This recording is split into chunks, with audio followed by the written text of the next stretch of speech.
Okay, welcome to my podcast. Today I have a couple of guests, and we've never actually met before, but I'm really curious about what you guys are doing. So this is Alvin and Linda, and you have a wellness center where you have all kinds of innovative ideas on how to make people healthy. So maybe we could just talk firstly about really how you guys met and got together and decided to open this center.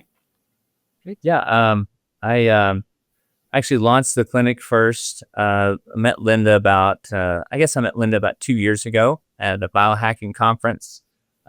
Our values kind of aligned and what we wanted to do as far as doing something together in business, and we just really saw a vision. When I launched this place here in Peoria, I really saw a vision that we could truthfully help people in such a dynamic way, utilizing some natural methods that were just concentrated. And I've always been that type of person where I invented and built things. And when someone said it couldn't be done, I always pushed that envelope and said, well, watch and we'll find out. So So have you actually built things? yes, created several things here in the clinic, and the things that we have here, I've either built or I've purchased and modified to fit our Right. needs. So, I see. And so how long ago did you open your clinic? so we just opened in August. Oh, I see. Congratulations. Thank you very much. And Yeah. how many clients do you see in a day? It kind of just depends. It's anywhere from probably 8 to 12 typically. Oh, yeah. On a pretty That busy sounds like day, a good day. Yeah, which is it's very busy. that's very busy. Yeah. So Linda, what is your input into the clinic? How do you bring service to people? Well, there is an element of combining the masculine and feminine side into the healing and providing space for the client and a mirror reflection to support the client heal. My background is in psychology and research, and I'm a bioresonance practitioner.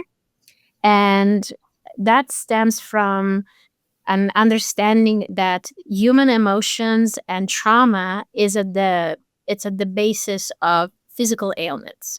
So my part in this is to create the perfect environment for the client to move from one modality to the next, have a safe space where their body and the nervous system receives the clear message, you're safe. And from there, then the healing speeds up because they feel safer. They can remove their mask. They can peel the layers of the onion, and they can heal in a safe environment. And that really helps. So I deal with the emotional component that these clients go through. So do you deal with the psychology then individually or in group sessions? How do you do that? I do it individually and remotely. So we have the physical clinic here in Peoria, and we also manage a virtual clinic where we install equipment in people's homes, and they are supported in different ways. And I always work one-on-one with the modalities because there is a degree of healing that happens when we can switch the nervous system from fight or flight to growth and repair. And to do that, they have to feel safe. And I provide that safe space. Right. And so is there a therapy portion of it that is a certain amount of time at the beginning? Yeah, and we prepare every person that comes in with their problems. There is a circuit, there is like a journey that they go through. And they always start by laying down on a vibro-acoustic table. It looks like a massage table that vibrates. Alvin will talk more about the science later, but that's the first step. And we prepare the room that looks like a womb, is dark, is very protected, like a little cave. And they lie on there, and that is the first step. I facilitate their relaxation. I help them relax and switch into parasympathetic. And we apply these special frequencies that are called sonic pharmaceuticals. So It's the next generations of pharmaceuticals in sound form. And so these are sounds that are designed from nature, and they're designed to help the person relax and relieve emotional traumas and stress that is trapped into their cellular memory. Mm-hmm. Just a facilitator. They do the work. I allow them to be in the space.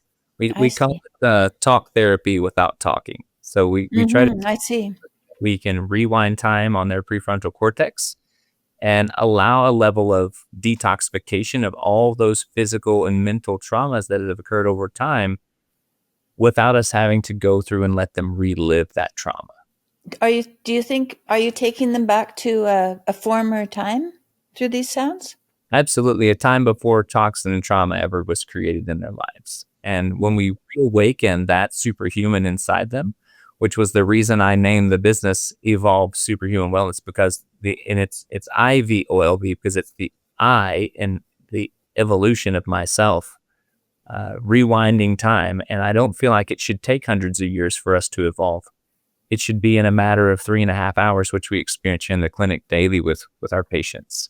And so sometimes trauma comes from other generations before. Truth. So how do you access that kind of deep trauma that isn't really the individual's doing? Sure. So we're awakening the primordial cell structure using vibration, light, frequency, oxygen, pulse sounds. We're awakening that primordial cell and that primordial memory of where we were in time before. It's truly fascinating. I've seen patients get up and they've seen with their eyes closed images of ancient times, of dinosaurs, of former lives, of many really interesting occurrences that they could know. There's no way they could possibly ever remember those things, but it's ingrained in our DNA. And it's truly amazing that we only truly understand about 10 to 12% of our genetic code, and there is a terabyte of information in every single strand of DNA. It's basically our 1,500 square foot office filled with books of information that we get, the press stuff. So my grandfather on my dad's side was in the Boer War. And if I came to your center, would I have access to things that happened to my great-grandfather in the Boer War? Possibly? There is a possibility. There's a possibility. I can't say for sure because everyone's ability to release and drop into healing is different. I know for myself, I've traveled to places I can't understand, and at one instance, I woke up recently. I don't know if you would call it waking up, but it was an awakening for sure. I came out of our light therapy bed, and I stood up, walked outside of the bed, looked around the clinic, and it was dusk. But when I went in for treatment, I only had 7 minutes of treatment, and it was daylight. I know because I had a patient in treatment in the vibro-acoustic therapy womb in there in the room. And I was like, I have 7 minutes. I'm going to hop in here and just do some self-care. I come out and I'm looking around, and it was like I was in another dimension. I had traveled outside of my body, and I was like, that's so strange. It's dark outside. How did it get dark in 7 minutes? And then I turn around and look, and my body is still laying in the bed. Oh, wow. And wow. Immediately it freaked me out. I got scared, right? Because I've never experienced anything like that before. And I jumped back into my body. And then typically when the light bed ends, the sequence ends, you'll see different colors of light with your eyes closed. You'll see different colors of light, and then kind of a circling full spectrum light around what would seem like the globe of your vision. Mm-hmm. And I didn't experience that when the lights first went off. And that's when I transcended into that other dimension, which I did not quite understand in the moment. And have since done a tremendous amount of research to truly know what that means for me. And that was just the beginning. It's happened 3 times since, and I've traveled back as far as Spartan times recently. So it's fascinating to me. Oh, wow. I've never heard anything like that. That's really something. I hadn't either, and that's why I was like, okay, it's time to go do some more research. I don't understand this.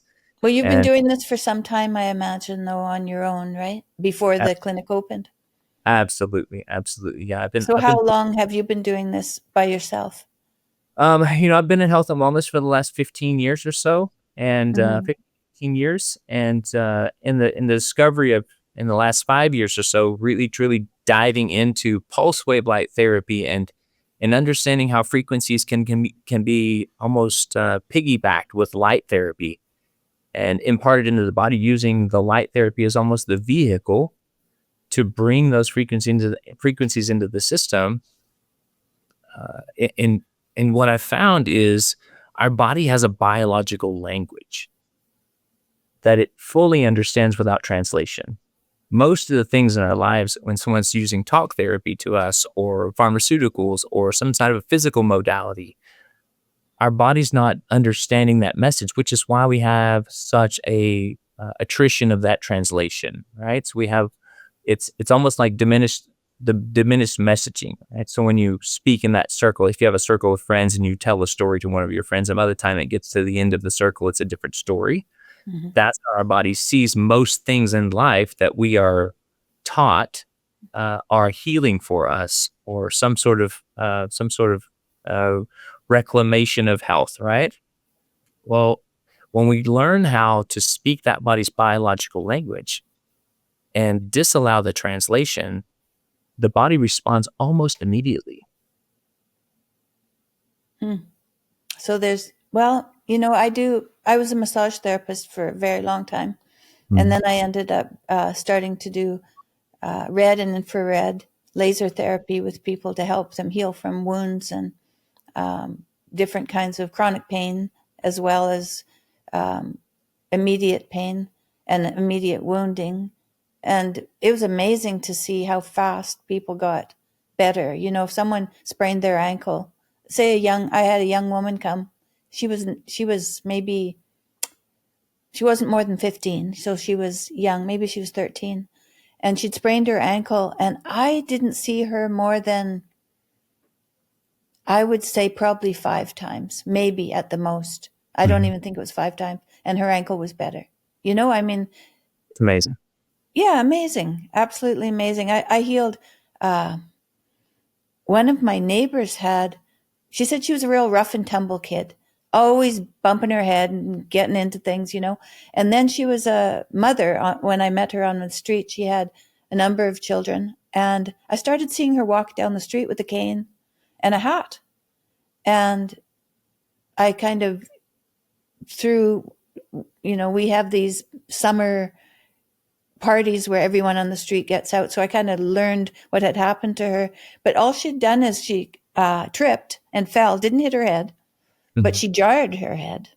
Right. And that was enough, I guess, to give her some inflammation, And then after that, she had terrible pain that was vertical into her head and headaches, very bad headaches. So she couldn't go into her kids' school because it was too painful. She couldn't drive anymore. She couldn't look at a computer screen. She was a screenwriter, couldn't look at a computer screen. So she was pretty much in the dark in her room and not engaging with her children like she might have been. Like she was just getting her life had just been completely made into a very small circumference of activity. Sure. Anyway, she eventually came to me for laser therapy, and we lasered her suboccipital region. And I got her about 75% better. I was amazed. And it didn't take long either. I think it was about 4 months of I saw her every second day. I saw her a lot. And then I sent her back to the people who had in Toronto who had developed the lasers and the old doctor that was there. And I was like, can you get her back to 100%? Which he did. He got her back to 100%.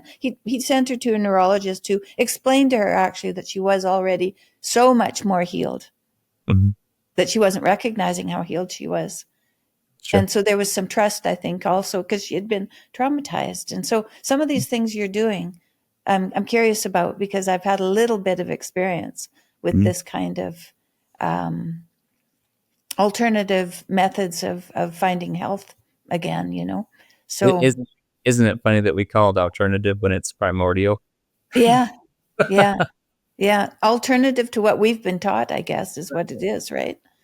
Yeah, because pharmaceuticals have taken on such a huge part of what is termed healthcare that we've Absolutely. forgotten, or at least we haven't integrated everything else that's available in the way that it could be done. So hopefully this will help some people understand what's available to them.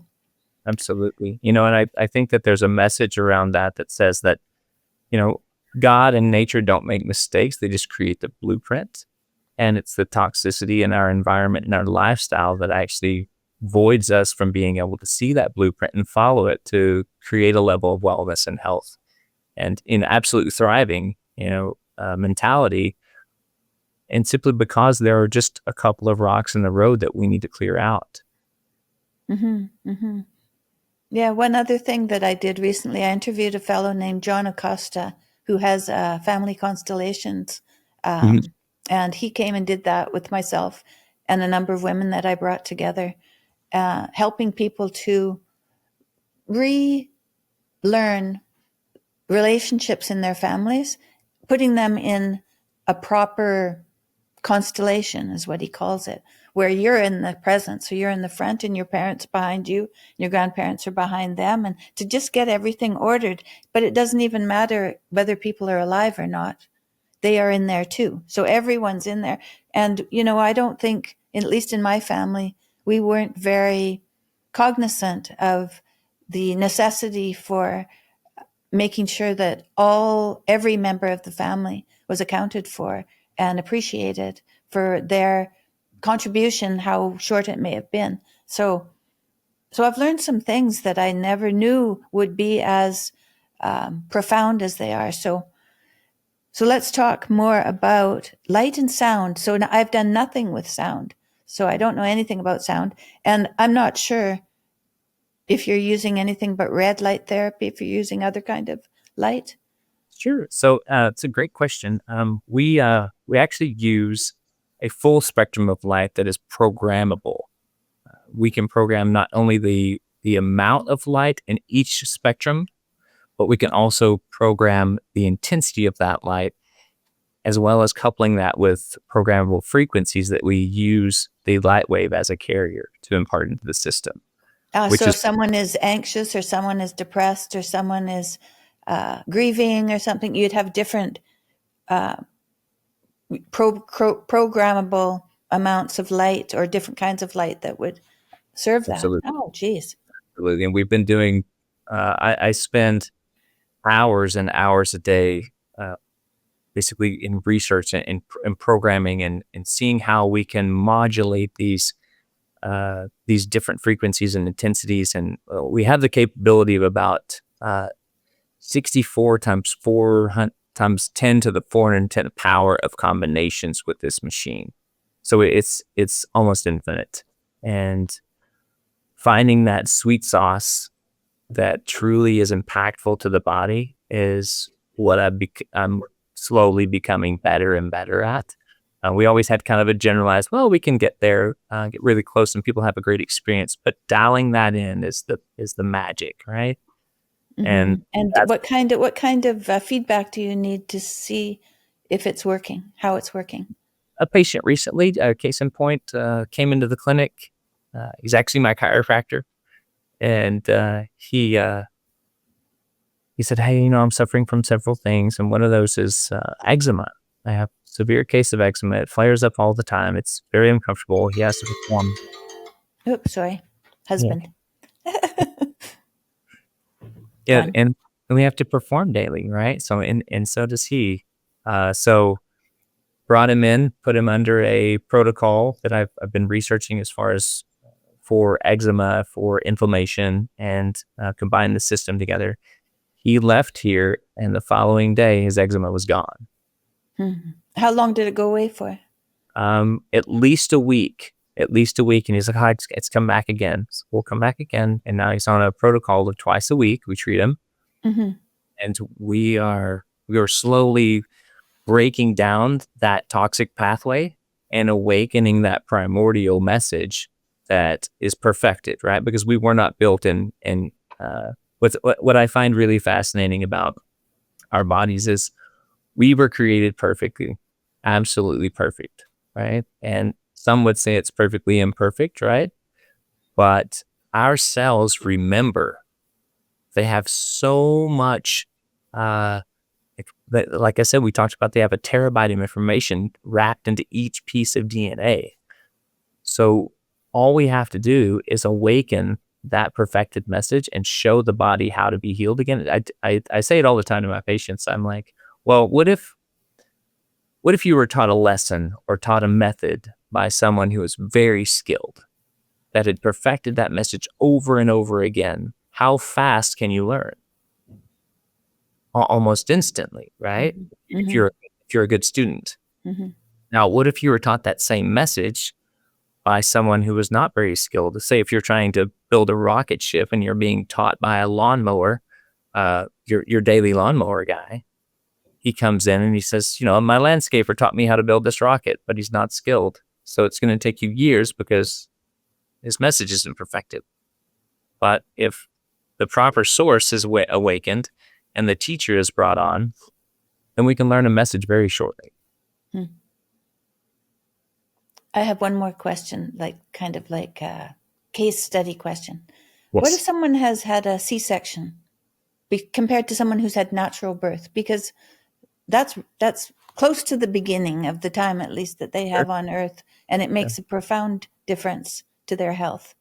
It absolutely does. Everything from the microbiome that's present in the system to the memories that are imparted into that child.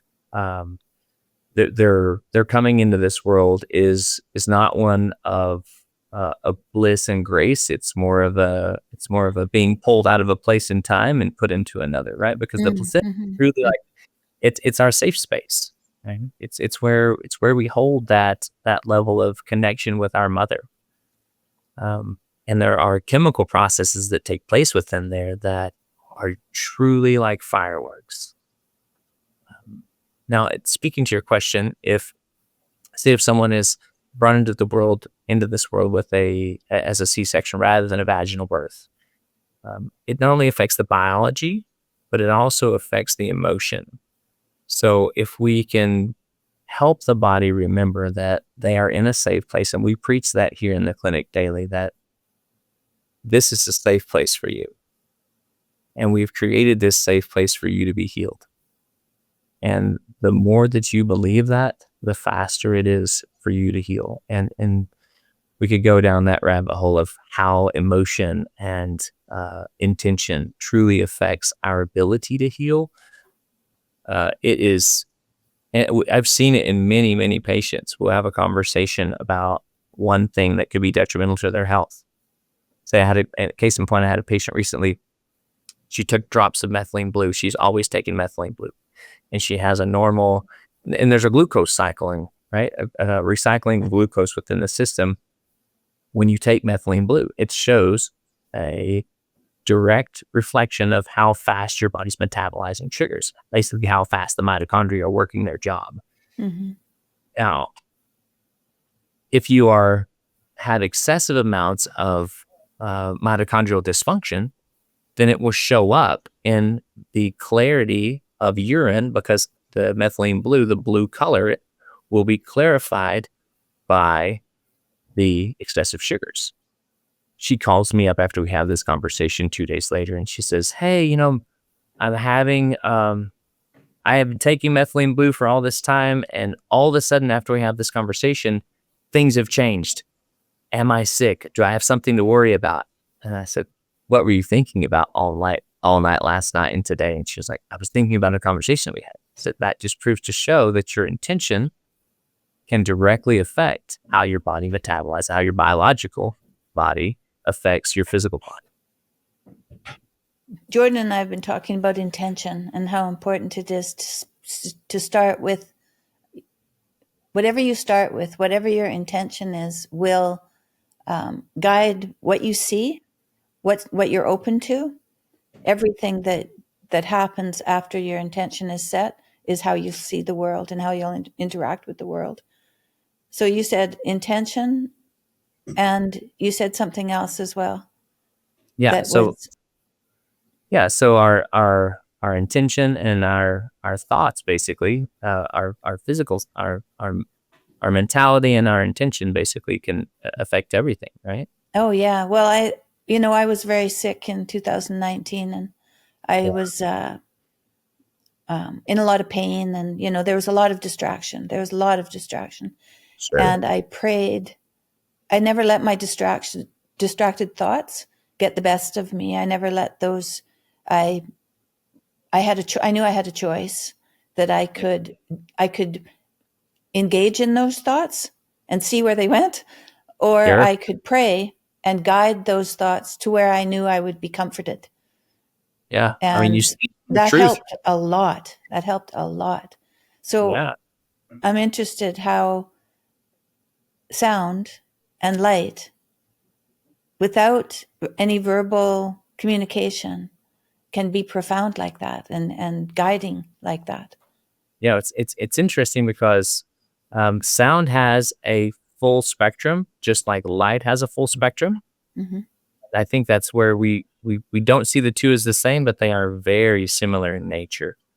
And when we start speaking that biological language of the body, like we spoke about earlier, it leaves no room for that translation to occur. And it actually just speaks that original message that is soothing and safe and peaceful to us. Just like when we think of prayer, right? We tie back into our original being, our consciousness, and our connection with source. Mm-hmm. Mm-hmm. Exactly. So I found that I did a lot of yoga, from the time I was 13. So for 50 years, I did yoga, all different kinds of yoga. Mostly, I did a lot of Kundalini yoga. I did a lot of Hatha yoga. Sure. And so I was very good at meditating, and I have a very good visual imagination. And so I can bring up color in different forms and on different parts of my body and everything. But when I was sick, I had to go to scripture. I found that it was the more profound for me. So how does your sound and light work to find this profound change that you have found? It's that awakening of that primordial genetic and that language that our body hasn't heard in so long, and it just recognizes it. And when it's like the soothing sound from an old relative, right? From say if you remember when you were a kid and you used to sit in your grandparents' laps and you would hear the teachings that they had, the stories that they would tell you about their childhood and their experiences, and how those would reflect into learning opportunities for you. I remember that so much when I was a kid, to sit in my grandfather's lap and listen to him tell me stories and teach me things about my mentality and about how the thing that I had done was affecting me and was going to affect me in the future. And here were the instances of how that was in his life. And that was that primordial message that my body needed to hear. Well, sound and light speak exactly that same message, but just from a deeper place in time. I love that you mentioned Joe Acosta is a good friend of ours. Oh, yeah. Yeah. Yes. And he's actually been to the clinic here. Yeah. And the sound, to answer your question from a different perspective, when, for example, we put people in the cocoon and we give them the vibrational sound healing, we access directly the information, their ancestral information in their DNA. And the most important portion of the healing process in that session is to bring the awareness inside the body. Because we project our awareness into our future, into our problems, but to bring it back into the body, we put a spotlight into the body, and the awareness itself helps surfacing the trauma that is collected and stored in the epigenetic layer, which is where the wisdom, but also the homework of our ancestors lies. And so we were having conversation with Joe. He tried some of the treatments, and it's like, this is like doing constellations lying down. Because it's just a different modality to access that same pool of information. So the information that is accessed by the constellation therapy is the same information that we access, just from a different perspective. It's just a different entry point. So we use sound that is nonverbal and talks directly into the DNA and the epigenetic layer. It's the same impulse. It's like talking computer language and writing in 010101 binary code. It's our own binary code for our own body. So what kind of resonance, what kind of sound wave do you need to go down to the DNA? So we start in about 7 hertz, and we work our way up to 40 and all the way up to 528, and then back down. We kind of vacillate between those frequencies and layer them, stack them together. As we know, there's no one point to healing. With any natural or pharmaceutical or Western medical approach, there's no one way to heal the body. It takes diet, it takes intention, it takes healthy lifestyle, it takes mentality, it takes all of those things. So we try to recreate those when we impart the messages into the body through vibration, through the piezoelectrical effect, kind of compressing that frequency or that vibration off of the bone, and then allow it to refract and reflect back to the other cells in the system, and thus releasing all of that trauma that's been stored in all the fascia and the muscle and the tissue. Okay, now I have another question. So matrix repatterning. So I studied matrix repatterning with George Roth in Ontario. And he's very interested also in EMF, because he was doing a type of matrix repatterning is looking where there's been trauma in the body. It might be physical, but it doesn't have to be. It can be it could be sound, it could be light, it could be anything. It could be any kind of trauma, and it'll store in the body. What he said was, you throw a rock in a lake and there's a splash. But if there's some sort of, say, bad news and you receive it, it's stored in the body somewhere, and it will actually change the circumference of bone because it'll be stored in the body. And so he uses this he uses magnets to find out the resilience of the body. And then he can find places in the body by putting his hand where there's no resilience. And then he knows there's been a trauma there. And so then he can restore the resilience to that part of the body. So, wow. Yeah, so that, it brought up that also, because there's so many ways to bring resilience back into the body that we're finding that aren't verbal. They're not all verbal. We had a car accident. We were coming back from the cottage, and it was evening, dusk, right? And the traffic stopped, and we stopped, but the person behind us didn't stop, which is often how these things happen. Anyway, they came at us. I have no idea how fast. And I was in the back seat with my mother-in-law, and I knew that I had whiplash. So I just took my phone out and I called George and asked him when I could come and see him. And so we were going on tour by the end of the week. So I had 1 week to figure this out. And I went to see him like 4 times. And by the end of that, I was pretty much put back together, because he had found all the places of the physical trauma and probably emotional trauma and everything. He had just found it all and tried to release it, and did a very good job, because he's been doing this a very long time. He's very good at it. But yeah, it's something that we do store everything in our bodies. Now, there's probably ways that we can counteract that absorption in some ways. Physically, probably not, but emotionally, psychologically. So once we've gone through your treatments a lot, there must be a way to safeguard us, or maybe you have to just keep coming back to the center. I don't know. Absolutely, yeah. There is an ability for the body to go through that, because we're constantly taking the body what we consider body confusion or biological and physical confusion, because we know that the body under confusion responds very well to stressors, right?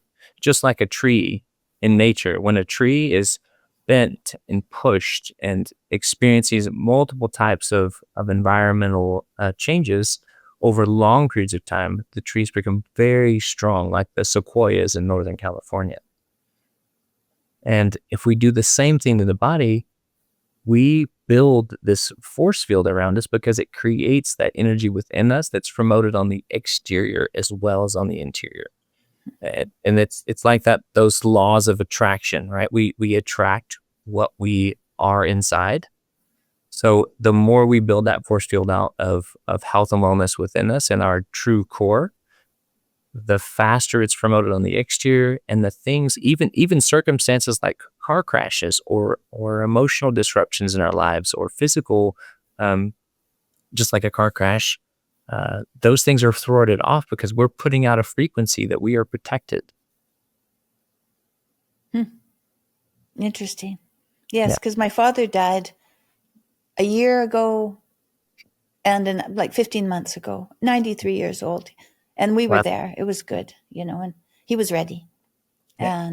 But I came back after that and I was alone, and I was thinking my husband had to go up to be with his family because his parents were dying at the same time. So it was complicated, so that we couldn't be with each other to support Right. one another. So I was feeling a little bit abandoned, right? Because I was there all by myself. And I was walking every day and I was praying and everything. But then I was going through the catechism to join the Catholic Church. And I called and I had my weekly session with my priest. And I said, I have to admit, I've been kind of resentful because I'm alone. And he said, did you take that to prayer?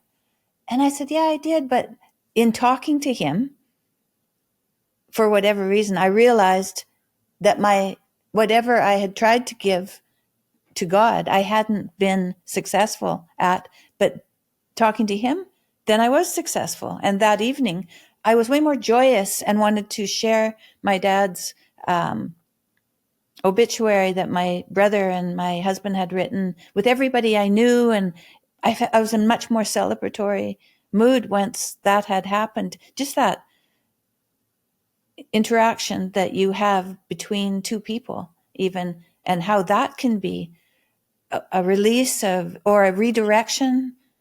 Yeah. Mhm. So this is all very interesting, but I have mixed, right? I have information I understand that's nonverbal and healing, and I have information that's verbal, that's also healing.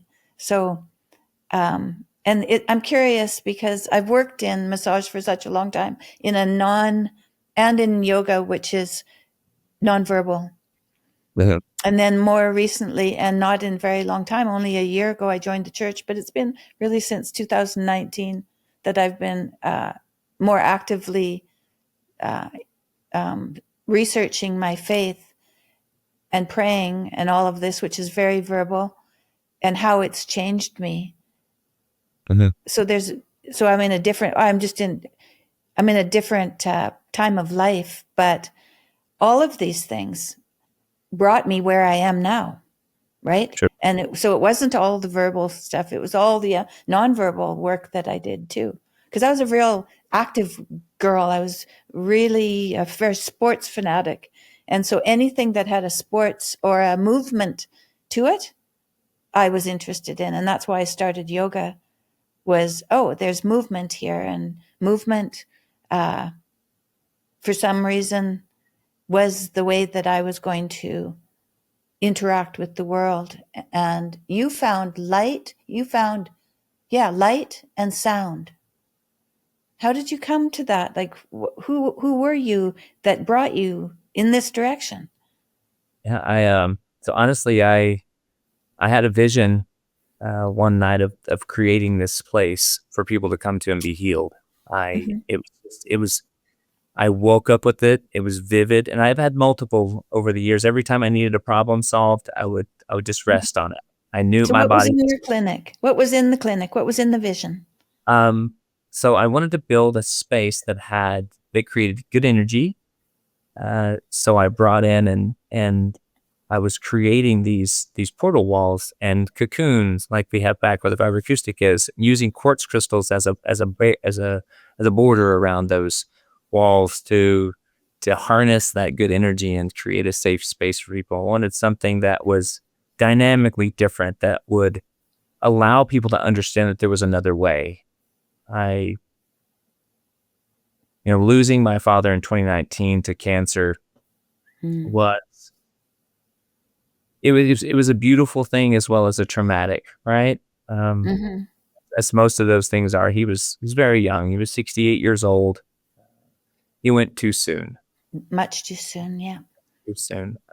But I had an opportunity to spend so much time with him before he passed, and to his own dislike, I'm sure, because he was from that world. If he was a cranky old cowboy that, loved a different way than most people, and didn't really know how to express it, and didn't communicate, was not taught to communicate. So it was more of a, when you wanted to have a conversation with him, you went and hung out with him, and you would get little glimpses of him trying to converse, right, about deeper things rather than just the normal, cattle or horses or whatever. And upon losing him, it was so strange. I felt it wasn't like when I lost my brother in 2006. It was this sense of peace because I got a chance to say goodbye. I had a chance to just spend time with him. And when the vision of this place happened soon thereafter, because I knew that there was another way to heal cancer. I knew there was. And my vision woke up with, I'm going to use vibration and sound and oxygen and light. Everything that God has given us, I'm going to recreate that. I'm going to recreate that in a space where people know and feel safe. And through the modalities, we will shift their biochemistry in a positive way and teach them both through instruction and through nonverbal instruction how we can heal that system and rewind time. So you have ozone therapy. I do as well. As one of your modalities. Let's talk about ozone therapy. I'd like to know more about that. So ozone therapy is amazing. It's an oxidizer, right? Curing the body of free radicals, and it does some fantastic things about, we have all these. So grounding does kind of the same thing as well for changing the charge of these positively charged electrons in the free radicals. And oxygen therapy through ozone therapy does exactly the same thing. We can treat the blood. We can treat the system topically. We can do some fascinating things through rectal insufflations if people have gut health issues. We can inject a certain concentration of ozone in the rectum and cure different types of fecal bacteria that are devastating to the system.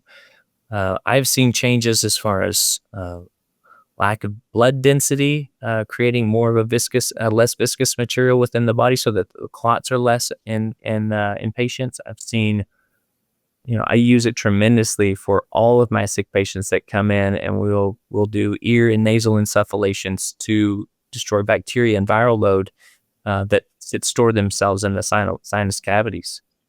Like molds, for Molds instance. Great. It works wonderful for mold. I use it in combination with hyperbaric therapy. I actually cured myself from mold. I was in southern Louisiana for quite some time, and I came back, did a test from a very famous doctor that specializes in mold, and he said I was off the charts. He said, I don't know how you are still functioning. It is physically impossible because your system is on fire inside. And I came back to the clinic and I did 4 hyperbaric treatments a day for 5 days in a row. Wow, that's a lot. It was a I've lot. done hyperbaric treatments, and even once a day is a lot. It's a lot. What was really strange about it, when I first got in the chamber, I put it on 1.2 atmospheres. That's all. And I was just like, let's go nice and light and see how it is. I had a histamine reaction immediately. My skin burned, my face, all my sinus cavities hurt. It was excruciating, the pain. And I don't have a low pain tolerance. I pretty much, you could almost cut my finger off and I'd be fine. Right. I asked Linda to get me out. I said, I have to get out. I can't, I don't know why. I just cannot get in here. That was even too much for you. How long were you in before it started to burn? Maybe 10 minutes. Maybe Right. 10. So then did you do just little bits, or So did you go to something else? Well, then I got back out and I was like, okay, how do I cure this? What can I use? Have something going on in my system. Then my brain starts racing, right? Well, how do I solve the problem? What's the solution, right? Because I'm always solution based. We have a problem. How do we find this? So I used ozone therapy. I did ear insufflations. I found these little tips that I could put onto a syringe. They're made for babies' nasal cavities.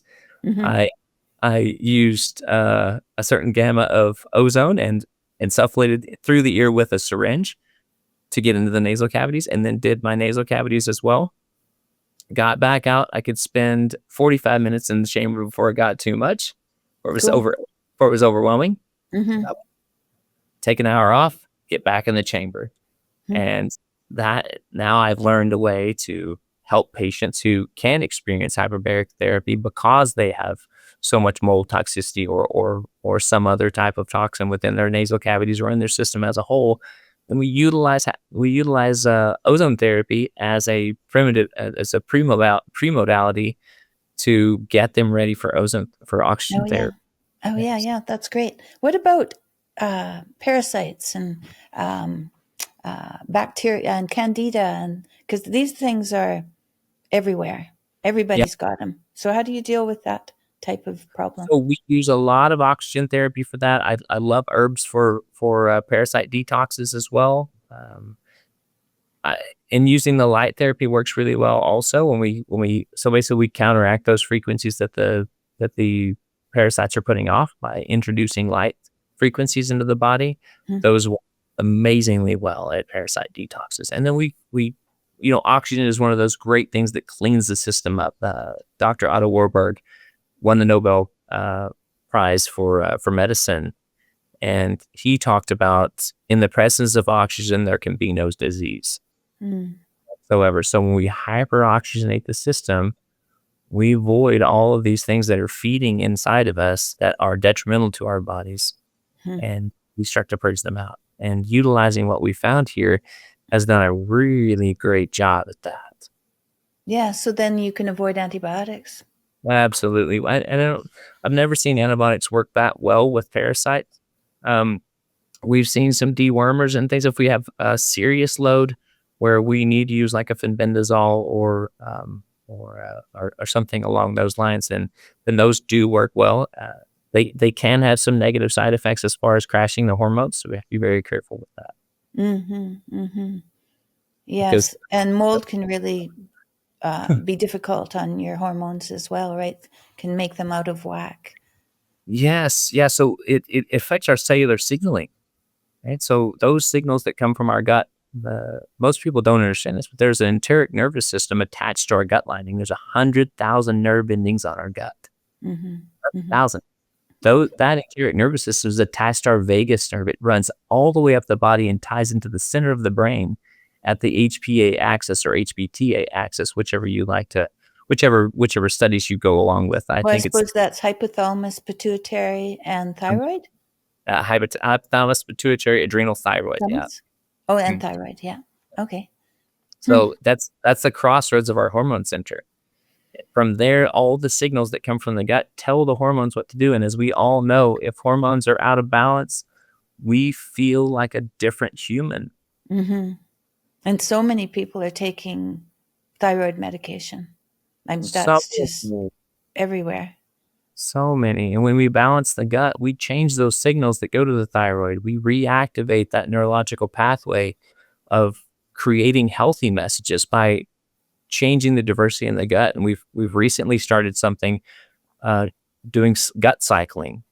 It's cycling from an aerobic to anaerobic state, meaning from an oxygen-rich environment to a oxygen-void environment within the gut, because certain bacteria only proliferate under that hypoxic state or lack of oxygen state, or and certain only proliferate under a high oxygen state. Oh yeah, so you can get them all. Yeah, so we create a healthy platform for all things to have good foundation healing. I had one more question, but I forgot. But it'll come back. It'll come back. So you say that you use tools in nature. So we have mentioned ozone, oxygen, hyperbaric, and hyperbaric is what is it? It's heightened oxygen. Is there anything else that's in the hyperbaric? So what it does is it increases the atmospheric pressure around the body, and then uses an oxygen concentrator to bring that level of oxygen along with it up to like the 97 to 99% range, and allowing for the body to receive more oxygen, because when your body is under higher pressure, it absorbs oxygen more quickly. I went for at least 20 sessions of hyperbaric oxygen for healing, and my ears, because I do a lot of traveling, one of my ears wouldn't normalize. The pressure wouldn't normalize, but after all of that hyperbaric oxygen, now both of them work again. So, you never know what you'll go into the hyperbaric oxygen. Maybe you don't even think you have any problems, but because you haven't realized that there's some things that aren't working that you've just kind of got used to. That's right. Our bodies are fascinating because the speaking about pain and discomfort, our brain it creates these things called neurotags, and these neurotags diminish our body's ability to sense the pain or discomfort, just to keep the center trunk or this normalized human of vital function alive. And if we experience the same amount of discomfort or pain that we do now, back when it first started, we would be debilitated. So my husband has chronic pain. He has and he can't point to it, so it's diffuse pain that he's been in ever since he had the antidepressant withdrawal and the anti-anxiety withdrawal. Ever since that time, he's had this terrible chronic pain. And we've tried different things to try to minimize it, but maybe it's too bad, because he was there in Peoria not very long ago. I wasn't with him because I didn't go on that part of the trip, but another time maybe I can get, or you say that you do things remotely as well. Yes. Yeah. We basically, we can build a mini version of our clinic inside your home. And then we coach you. First, we come in for several days to make sure that you're comfortable with the equipment, train you on everything, give you the protocol, so you're never in the dark about how things work. And then we guide you step by step through checklist and touch bases to ensure the absolute success. Our only goal here is 100% positive patient outcome. So we work really hard, a lot of hours to achieve. Right. And we feel like so many of us are treated as a number when we go in and see someone who's a health practitioner or a doctor. And we want to get away from that. And we want people to be seen and heard and known that they are unique, which is why we do a tremendous amount of epigenetic testing, metabolomic pathways testing. We do genetic testing. We understand the hormones. We will test everything from C-reactive proteins for inflammatory markers to calcitonin in the thyroid that no one checks. Nobody. We want to understand not just the conversion from T4 to T3. We want to understand every single thing about the body. And if the more information we have, then we can make advanced choices that speak directly to the specific person. Yeah. So how much of someone's day would it take to complete a protocol that you would prescribe? It kind of depends on the person. Like I said, Mhm. everything is customized towards Mhm. you as a human. But say if they came into the clinic, it's about a 3-hour journey here, 2.5 to 3 hour journey here to do all the modalities. Of course, there's homework. You'll have supplementation. You'll have an exercise program. You have a specific diet plan tuned to your needs. And we understand that through the metabolic pathways, how your body is actually opening and closing those doors into the central city, right? Into your internal processing unit, the IPU, right? Mhm. So how do So you tell diet? Let's talk about diet for a bit and how you find out what people should and shouldn't be eating. So we understand from a genetic perspective as well as how those genes are expressing the epigenetics, right? So when we understand the epigenetics, then we know, okay, great. Now we know how the cells are actually how your genes are actually expressing. But then let's look at what's even deeper than that. Let's look at the metabolic pathways, how your cells are actually bringing in nutrients and what they're doing with that nutrient. So we build a simulation of your genetic or your cell, and we'll introduce an array of about 2,700 metabolites to it to see how your body is going to respond exogenously outside the body, so that whenever we come to start dealing with a internal human of you that's very unique and we need to be very precise, we've already practiced thousands of times in a simulation mode, so we know precisely what you need as a human. No, well, that's very cool. I haven't heard of anybody doing that kind of We diet work. we do far more testing and far less guessing. Aha, right. Well, that would be good. Mm. Right? That would be good. And Yeah, so, is there any, I know that these are case studies mostly, right? So there's not enough population to do double blind research. sure. And we're working towards that. Of course, with everything, we're just kind of getting our feet wet and trying to heal humans at this point. And our passion is around changing the world. And I tell people all the time, I'm like, if we can change one human, we can change 10. If we can heal that person, we can heal 10. We can heal 10, we can heal 100. And when we heal hundreds, sometimes those people that we heal are the people that actually make decisions for all of us. And if we can have better informed people who are in places of decision making that affect the rest of the lives of everyone else, we can change the world. We truly can shift how our whole system operates. What do you think about, so there's a lot of people who are getting well by only eating meat, right? Okay. Why do you think that's happening? Because it's very strange that that's what's happening. Well, if you look at, now that's a short-term solution, Yes, right? right. It's a symptom reducer. Yeah. Right. Because something in their diet was, if you had them detail their food habits over the last month or 6 months, you would see why a carnivore diet definitely will help. Because I told one of my patients recently that she came in here with lymphoma issues, and 6 months later she is a bright shining light. I mean, she looks like sunshine when she walks in the door now. And we love her to death. And she asked me recently, she said, well, I feel better now. Can I go back to eating some of the things I was eating in the past? And I fancy myself as being kind of comical sometimes. I said, listen, don't revert back to the seafood diet, the SEE food diet, everything you see you eat. Please don't become a trash bandit and start eating everything you can find, because I don't want to have the same conversation with you in 6 months that we did 6 months ago.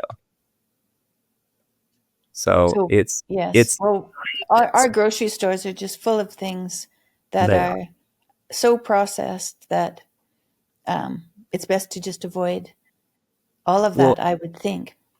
and if you look even recently, we had some cilantro that was supposed to be organic.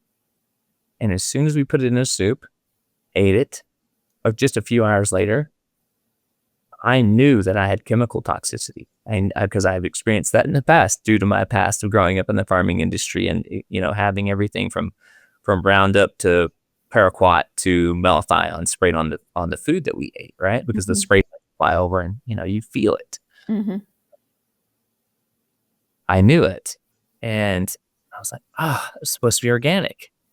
So you almost have to soak everything that you purchase in the grocery store in white vinegar, a dilution of white vinegar, to pull off all of those waxes and oils, because each one of those chemicals, they have a surfactant, like a soap or a wax that they blend into that chemical composition to help it stay on the product and keep the bugs away, or to keep different type of herbicides or whatever.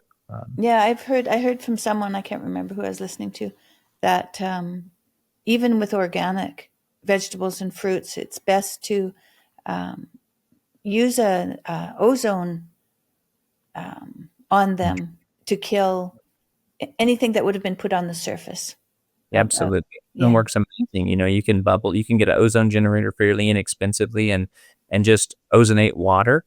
You put the wand into the water, and then have your fruit or vegetable, whatever it is, and just have it sit there and make ozonated water. Yeah.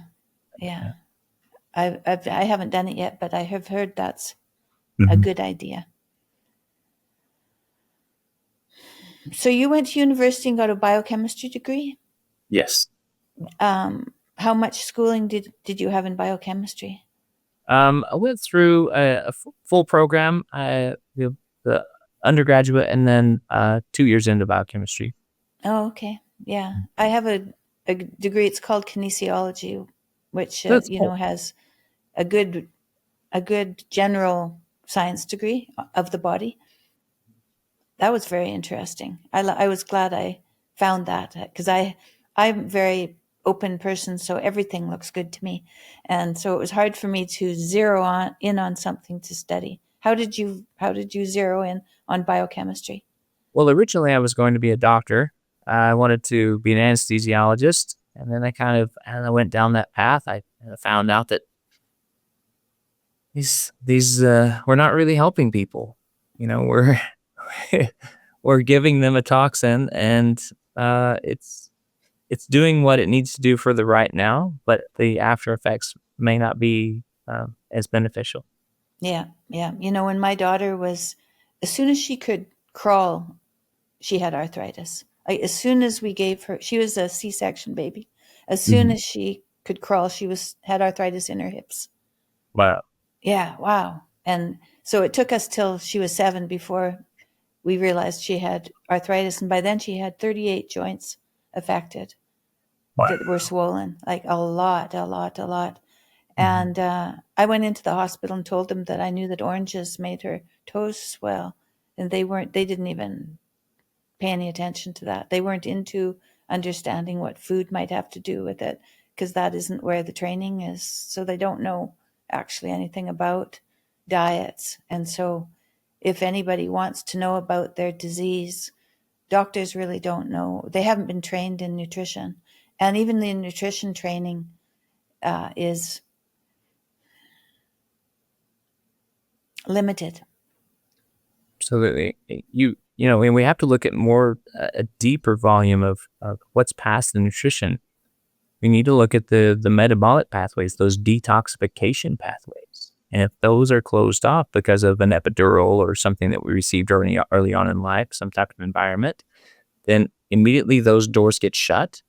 So we just stack up these immense amount of toxins within the system, and it can't ever get released because our daily lives and just our environment are continually putting things into that closet. I spoke about this recently, that our body's like this amazing, it's this amazing vessel, and a piece of it becomes like that closet that we put things in. When we stack things into that closet, it can be emotional traumas, it can be toxins, it can be physical traumas, and whatever. And eventually you keep, just put that over there, it'll be fine. And the body says, yeah, we'll put it over there.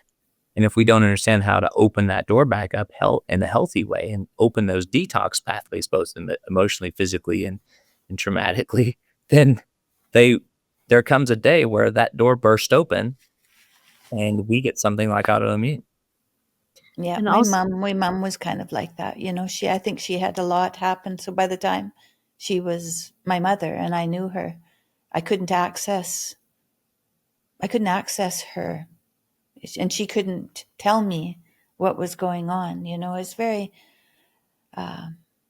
It's very sad when you want a close connection with someone, but they've been overloaded in some way, and Yeah, they just can't relate the same way. So bringing people away and simplifying their body, their chemistry, everything, simplifying it all, then they're more free to be able to be in the world. Huh?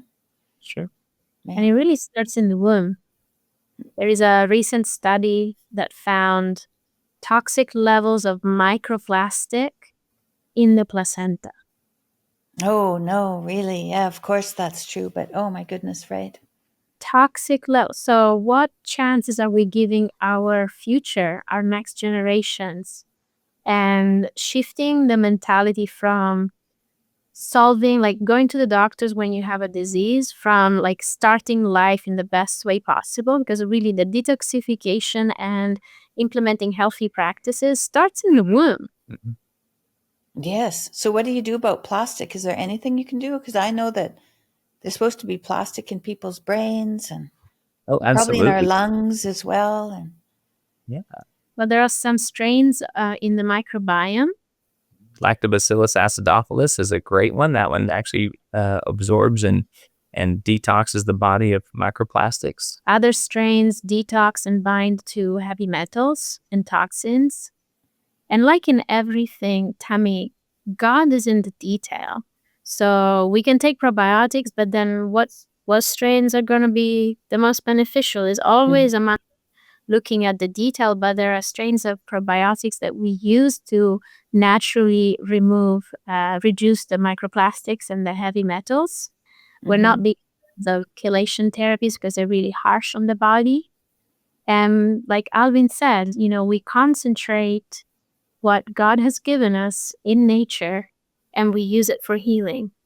And yeah, I think probably, actually that's, well, what I've found, I think that's what plants are for, is for yes, healing. They are We've for decided we should eat them all. So we have an intuition that they're good for us. So we've eaten them, but I think actually we're supposed to use them medicinally. Mhm.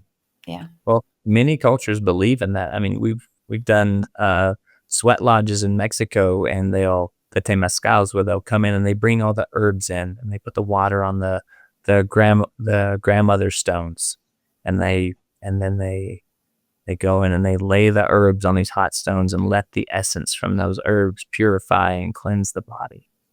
And for some reason in this part of the world, we've forgotten about those ancient practices, and we've reverted back to something that was, I think it's a control mechanism.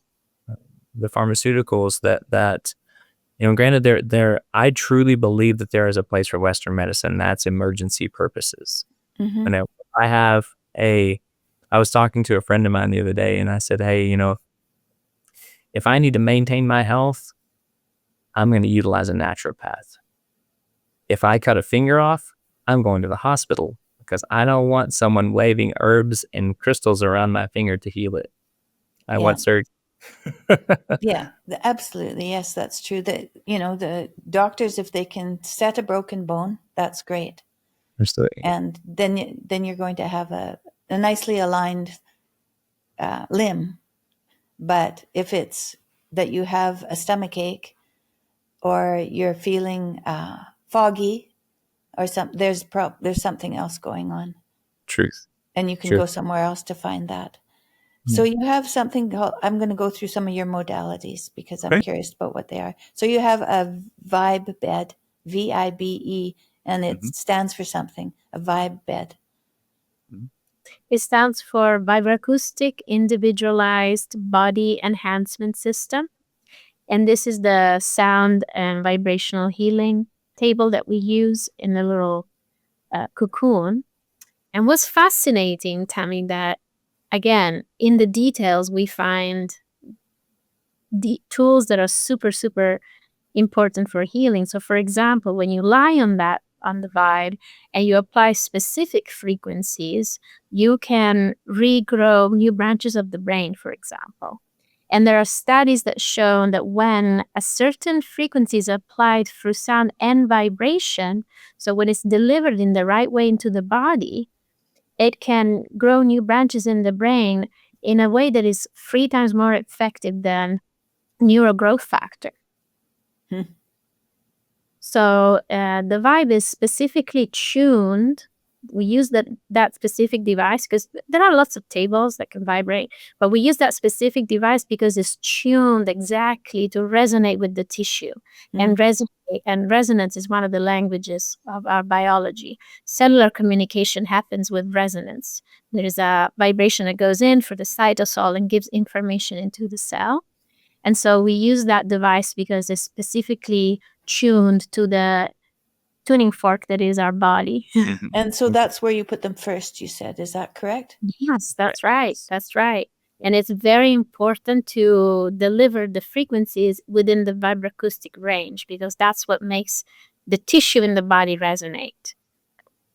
It's nice too because they get to lie down at the beginning, so that's restful as well, so they can be ready for what comes next. And I think, at least on your website, it's a Roxifa. So No. we This is we sound. This is sound. so the sound therapy is through the vibe bed, and then we have the Roxiva is a portable tool. That's a light therapy. A light tool. We use it some here in the clinic. We have a larger version that's basically on steroids. That pulse wave light therapy bed that we use more so. So this is something that someone would use at home. Correct. That's a I portable. see. Oh yeah. And then you have Ozone machine. It looks quite small. It is quite small. It doesn't, small, great power comes in small packages. Right. So that's something else someone could have at home. Absolutely. And then you have a Cryo slimming machine. That's quite large. Yes, the cryo slimming is a great tool. It helps with a lot of the visceral fat and help with basically getting we want to create something that in the clinic here, we want to do internal healing as well as the appearance of the body via aesthetic. And when we find that the body looks great, we feel better about our healing journey. Yes, it gives us more energy. We look in the mirror and we see something that's more youthful, then we're likely to engage in more youthful activities. Absolutely, and surround ourselves with youthful people as well, and that's a big part. Right. Because we're in terms of visceral fat, that's on the inside, right? Visceral fat as well as the outside. Does the cryo slimming target the what part of the fat does it target? So it targets both the adipose tissue as well as the visceral fat. Oh, it does. Yeah. But through that freezing effect, it almost creates a stimulatory effect of helping the body to dissolve that fat and when increasing circulation. So increasing brown fat, yeah? Because it's cold? Yep, that's correct. And it has electromuscular stimulation on there, so it's increasing the circulation. Yeah, so it targets the rectus abdominis muscles to exercise them. And throughout that, we can actually place that tool on any piece of the body. Right, yeah. Right. So you can do glutes and you can do leg muscles and you can do, I would imagine you would do abdomen, glutes, legs, mostly. Yep. We can do arms. We can do arms, chest, back as well. Just kind of whatever the person is in need of. And then hyperbaric chamber. I know a lot about them, or at least I've experienced a lot about them, and I think they're great. It's very comfortable. It's just that your ears have to be normalized, and so that can be tricky. But so you have to pay attention. Yes. That's all. Really, you have to pay attention. Yes, absolutely. And ours is takes about an hour, I think, doesn't it? Takes about an hour. Ours has a 21-inch smart TV inside with we have really nice headphones and a massage chair, so you can kick back and relax and enjoy your experience. So Very nice. Sounds good. And then you have a red light therapy bed. Now, how does that one work? So that one is actually a pulse wave light therapy bed. So we can centralize it to red light therapy, but we can also use full spectrum or any other color between I that full see. spectrum range. And we can make it be a constant full pulse where you don't see the differences in the pulses, where it looks like it's a consistent light.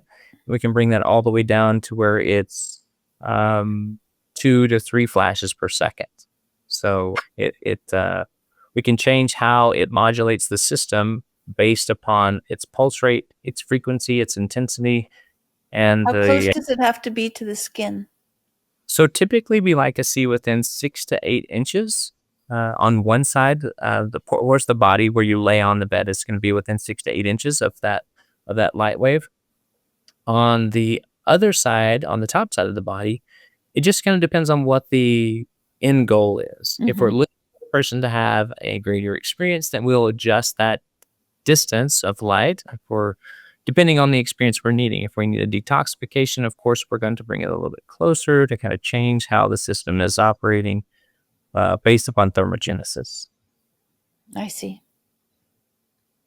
And how old is this research that is, because that must be new research that's going into this. Yes, they've actually been using pulse wave light therapy for probably the last 10 years or so. It was researched by NASA and many other organizations to see what flashing lights could actually do for the body. And in the combination of this, when using thermogenesis, creating heat, thermal energy, as well as frequencies, basically it's just taking a lot of things that we used in separation and combining those together to create synergy.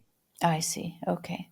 Yeah, because the red and the infrared light in the modality that I used had to be very close to the skin.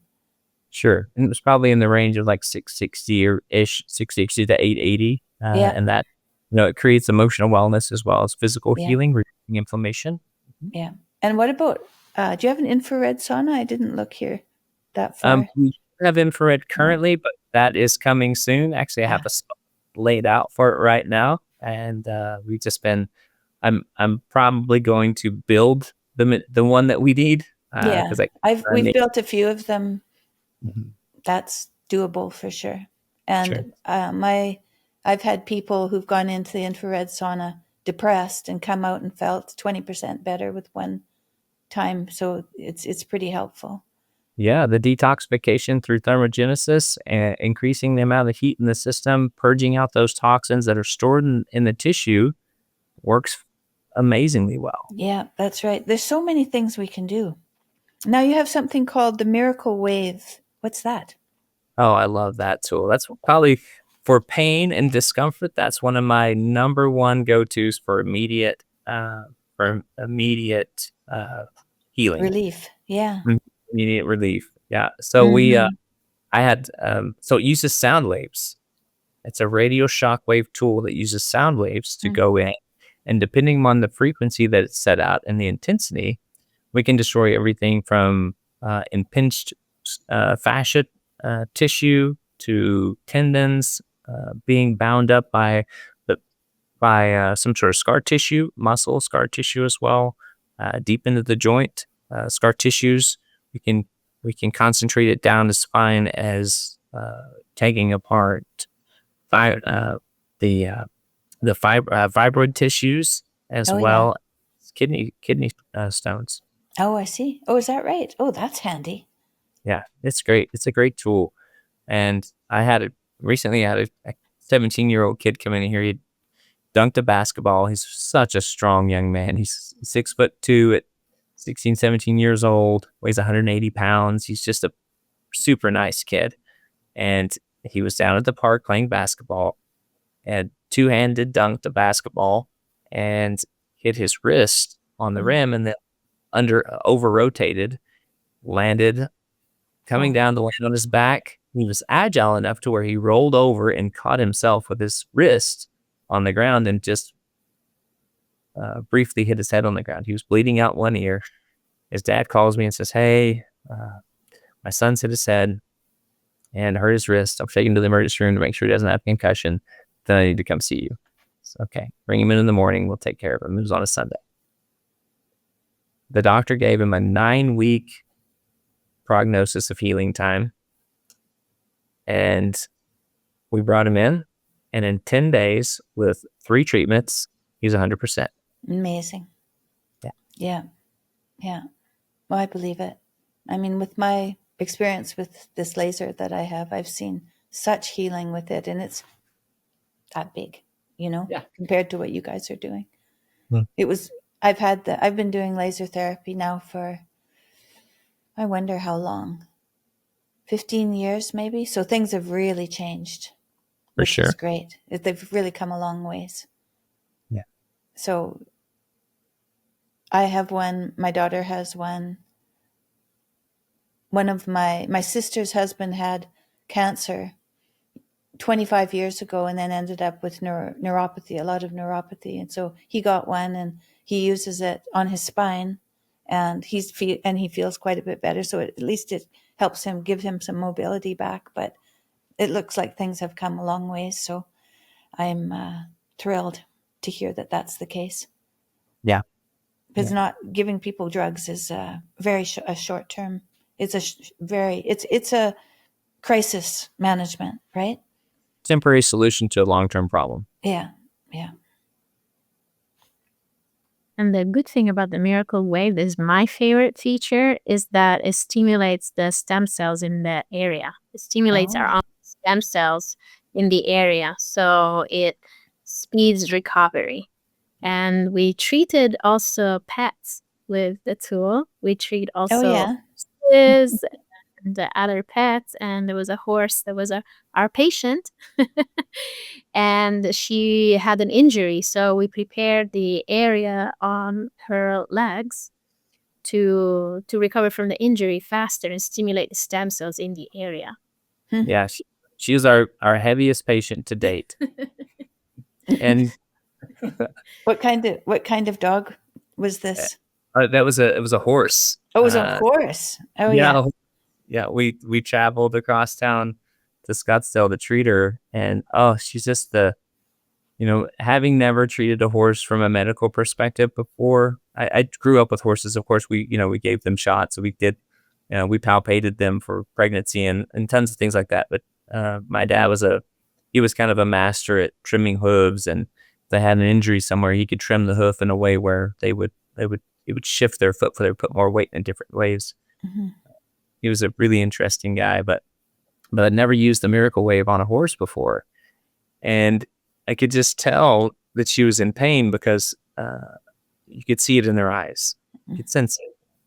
And I think a lot of healing comes from our intuition, and our experiences are wrapped around that intuition in our consciousness, so we can understand people and things, I guess, So I go up there and I see on her body where she's kind of favoring it, and I just start looking at her muscles, and I was like, oh, interesting. It's right there. I can see it. I start running the miracle wave across that area, and she won't put any weight on that side of her body at first, and then she just puts her foot down and leans on me. I was like, oh, I found the spot, didn't I? Oh, isn't that nice? Oh, it's such a rewarding experience. Yeah. She was so happy to see us. Every time she put her head over her stall, raise her head in the air. Oh, that's great. That's great. Yeah, I used to do laser therapy on my friends' dogs, and they would just sit.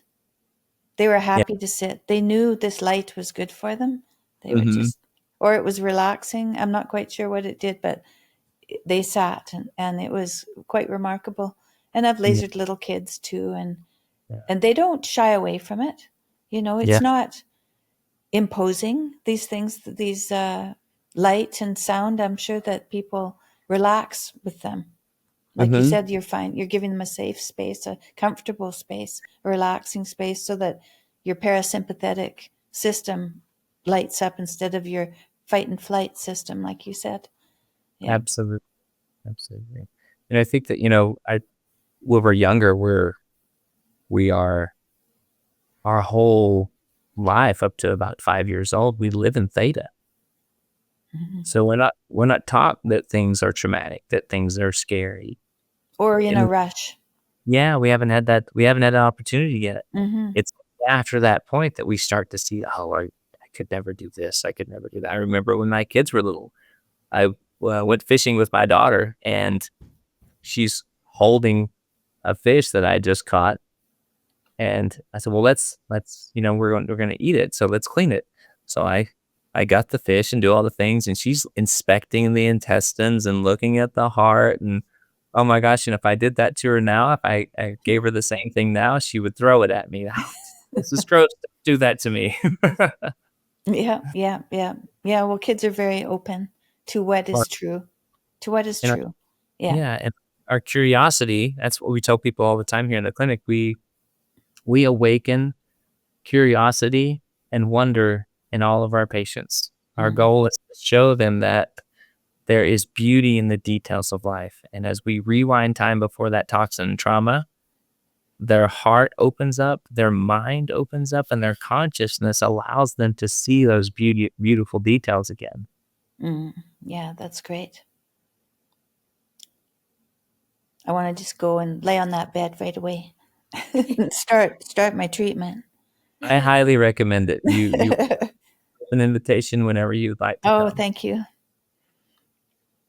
So, what do you think are the future needs to be invented, or what direction do you think your clinic is going to go that's different from how you have it right now? Do you see any upgrades? Oh yeah, of course, it's always getting upgraded. Mentally, yeah, I'm always building in my mind. I wake up with new inventions daily. So I bet you do. The future will hold greater advances in testing. It'll hold greater advances in our ability to see what's inside, so we can. My goal is to show the patient through different phases of their treatment exactly what's going on in their body. So I want to move more from kind of a biohacking space and physical modality into more of a medical space, but still keep the natural modalities here. But I already have current revamps for the hyperbaric, current revamps for the light bed, for the vibro-acoustic bed as well, and pretty much everything we use here. There's at least one, if not 5 new iterations in my mind to create. But I want to see more, more speaking to the soul here, and I want to see more, a greater amount of testing. So currently we can test the metabolic pathways, but soon we'll be able to test the transcriptomes, the exosome pathways, on how the cells are actually not signaling to other cells and what that message is. There's recent cancer research showing that they are actually studying how to understand the messages from the exosome from cancer cells to send messages back to the cell that dismantles it. Because our body communicates in this quantum entanglement pathway, right? So it's bioptic. It's from cell to cell, both directions, just like driving on a 2-lane highway, right? So if we can take those messages from cell to cell and then send back the message of, oh, you need to dismantle, because that's what the cells do. They'll say, hey, I'm doing this. Here's the mechanic shop. Here's the message. Here's all the things you need to do the thing that we're asking you to perform. Now, also within that message, it says, now here's a return mailer that's already stamped and ready to go. Send it back to me and tell me what you did. And this happens very quickly. So if we can understand those messages more and in greater detail, then we can just go in and send back those messages through that exosome pathway in the extracellular vesicle and either kill cancer cells through a message, not through a modality. Yeah. And then just go back through and reinvigorate the system as a whole, like we're doing currently. When I had cancer, I did a meditation that I'd done in my 20s when I had a mass on my left ovary that they didn't know what it was yet. And so I was just doing a meditation to see what was there, And so I imagined, and so this is like meditation, but I imagined bringing light down to that area and speaking to that area, asking it not to be afraid and to communicate with me. And they said it was about as big as a grapefruit, so it was quite large. And it was probably about a 2-hour meditation. And at the end of that, I felt a surge of energy go out my side. And when I went into the hospital, they told me that it was the size of a golf ball. So it had really shrunk in energy. And it ended up being a dermoid cyst with skin and teeth. And skin and teeth is what I remember now. So it was a twin of some sort that had, been born in the wrong place, kind of. But when I had cancer, I did the same meditation. And when I brought all of the prayers and the light down to that area, the cells, I couldn't get them to turn around and talk to me. I couldn't get any communication anymore. And I imagine that's because when this communication that needs to happen, this back and forth, because I'm sure those cells told me or told each other what was going on. But now at this point, it was too late. Once it's cancer, then the signals are just not coming back anymore for those tissues. That's gone too far, is what it felt like to me. But I'm sure that if there was a way to access the metabolism going on in those cells directly, I would have known there was something wrong earlier on. Truth. Yeah, and that's a predictive nature of the testing we're offering currently, is we can predict stage 1, which is unheard of, and then we'll look back at we look at the T cells, the liposomes. We look at all of those things that are coming from the thymus gland. We want to understand what's causing it, where does it come from, why is it starting, and if we understand the root cause, we can do so much with the symptom. Yeah. And we know now that cancer is a metabolic disease. So there are things we can do to change the trajectory of our cells. Sure. Metabolism and all of that. So that's huge hope for people, I think, is that it's something that we have access to change. Wow. Yeah. Who would, it's a prayer. That's a prayer answered, really, isn't it? Yeah. And quite possibly we see cancer is it's a multifaceted disease. It comes a lot from emotion, and then as well as the down function of the metabolic pathway and the communication within the cells, and the degrading of the T cells and the liposomes. So a recent study from a Japanese doctor said that we've missed cancer. We've totally been using chemotherapies to destroy what this cancer cell is, but really what we're destroying are the T cells and the liposomes. We're missing where we should have started. We should have started far before this, and using something to actually advance how the thymus gland is producing its chemicals and creating the protective mechanism against the body. And I think the thing that he missed, though, was we have to change the lifestyle and the environment of the person. And when we change the lifestyle and the environment of that person to a phase where they feel like and almost know that they can be healed, healing happens in such a short way. Many patients that we've had come in, they actually walk into this clinic depressed because they've been given no hope. They've been given no answers, and the answers that they've been given, they know aren't something that aligns with how they feel. And then to see them bright and shining when they leave here, just a short time later, 6 months to a year later, and we're seeing them walk out and be happy and be joyful, and their life changes. And I tell them all the time, there's no guarantee in life ever. But if I can show you how to live in this world and be happier and healthier so the people around you get just 10 more minutes of an amazing human, and even if it's 10 minutes or 10 years, doesn't matter. It's that time that is most valuable, because I know with my dad, when he passed away, those 3 months I spent with him were better than all the years prior that I ever had. Yeah. Yeah. That's true. My sister just died in December, and she had dementia. So did my mother. And my other sister's a palliative care nurse, so she took care of her. And then only for a year was she in a nursing home. But every time I went to visit her, in order to access her, in order to communicate with her, I had to figure out how to find where she was, and I was holding onto her hands and and I was leaning forward and bumping heads with her.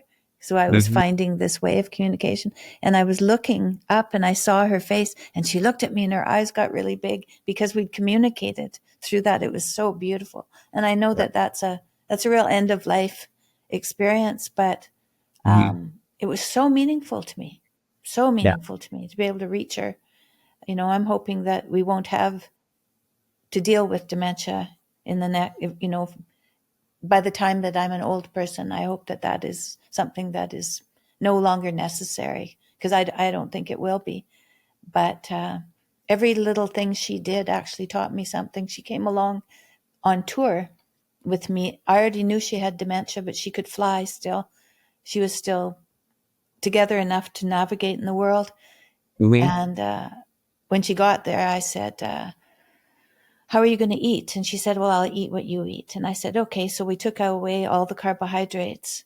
And for 2 weeks, we were moving city to city every day. So it was a lot of flying and a lot of attention. It was a lot of attention. And she kept up the whole time. And when we went to my son's wedding at the end of that 2 weeks, my sister-in-law said that my sister looked better than she'd looked in years, just with 2 weeks of no carbohydrates. So my sister gave me that, even though she went back home and things didn't go well for the rest of the time. She gave me that time to see, there's something that can happen here. It can get better. So I'm very grateful to her for helping me see that. But we can learn through our we learn through our suffering, and through our loved ones' suffering and everything. We learn, and then maybe we don't have to suffer in that way ever again. Right. Yeah. And I think there's a beauty in having those people in our lives. And someone asked me recently, they're like, well, how, you had such an up and down childhood, and all of these traumas and all these things happened. How do you still find a way to appreciate certain people in your life after all this trauma? And that's, I found a way to love them for who they were and not hate them for who they're not.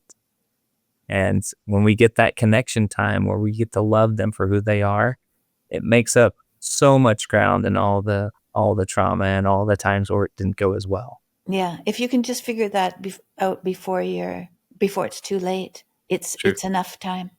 It's always a good time. It's always the right time. Right? Which is very exciting. And, helping people to find their way back to health, then that makes the people around them healthier too, just because in association with someone who's healthier, you can feel the joy, you can feel the uplifted time. Yep. And so what you're doing is introducing the people that come to your clinic, and then all the people around them who know them. So, wow, how many people are you helping, really? Truth. Yeah. And, case in point, on the caveat is that I have 3 patients currently that we ran genetics and epigenetics on all 3 of them. And 2 of them are related, one of them not. They all possess the same markers because they all live together.